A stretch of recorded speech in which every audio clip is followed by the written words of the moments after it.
ताज्या घडामोडी आणि नवीन बातम्या पाहण्यासाठी आमचं मी साक्षीदार हे चॅनल सबस्क्राईब करा। मोटरसायकल चोराला 5 मोटरसायकलसह पनवेल शहर पोलिसांनी ताब्यात घेतले आहे। पनवेल नवी मुंबई परिसरातून मोटरसायकल चोरणाऱ्या आरोपीला पनवेल शहर पोलिसांनी ताब्यात घेतले। अजय लाल कौल राहणार करंजाडे असे आरोपीचे नाव आहे। या आरोपीकडून आणखीही वाहन चोरीचे गुन्हे उघडकीस होण्यास मदत होणार आहे।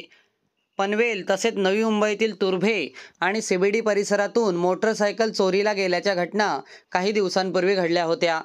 पनवेल शहर पोलीस ठाण्यात गुन्हा दाखल झाल्यानंतर पनवेल शहर पोलीस ठाण्याचे वरिष्ठ पोलीस निरीक्षक नितीन ठाकरे यांच्या मार्गदर्शनाखाली पोलिसांच्या पथकाने गुप्त बातमीदार आणि तांत्रिक तपासाच्या आधारे आरोपी अजयलाल कौल वय 30 याला ताब्यात घेतले। त्याच्याकडून 1,05,000 रुपये किमतीच्या 5 मोटरसायकल हस्तगत करण्यात आल्या आहेत।